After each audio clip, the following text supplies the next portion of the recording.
그런데 이번 조사 결과 아리셀이 군의 배터리를 납품하는 과정에서 품질 검사를 조작해왔던 것도 드러났습니다.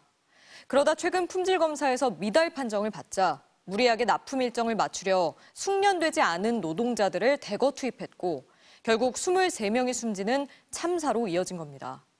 지금까지 아리셀이 군에 납품한 배터리는 10만 개가 넘는데 군은 아리셀 제품 사용을 중단하기로 했습니다. 이어서 이재욱 기자의 보도입니다. 군대에서 사용하는 무전기입니다. 아리셀은 군에 이 무전기에 사용하는 1차 리튬 전지를 공급해왔습니다. 이번 화재 때 폭발을 일으킨 배터리입니다.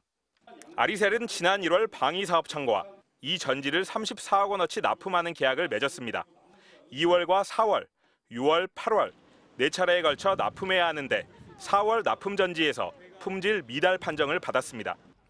4월분 물량을 다시 만들어야 하는 데다 약속한 6월분 물량 납기일까지 다가오자 아리셀은 생산 목표량을 갑자기 2배로 늘렸습니다.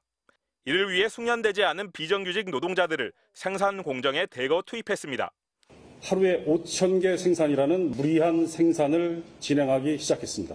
일용직 직원들을 바로 잠시 설명만 해주고 위험한 이런 작업에 투입을 하는데요. 그러자 제품 불량률이 2%에서 6%대로 급격히 올라갔고 케이스가 찌그러지고 전지에 구멍이 나는 등 기존에 없었던 불량까지 발생했습니다. 하지만 아리셀은 문제 해결 없이 생산을 강행한 것으로 드러났습니다. 망치로 두드리거나 아니면 비숙련공이 작업을 통해서 이런 불량품이 대량 나왔는데도 불구하고 납기를 맞춘다는 이유로 이런 부분을 재용접하면서 양산화시켰다.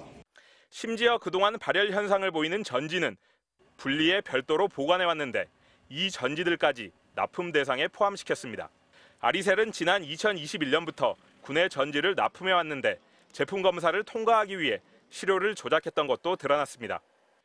국방기술 품질원이 검사 대상으로 찍어 봉인해 놓은 전지들을 품질이 확인된 수검 대비 전지로 바꿔치기 한 겁니다. 아리셀이 지금까지 군에 납품한 전지는 10만 5천 개에 달합니다.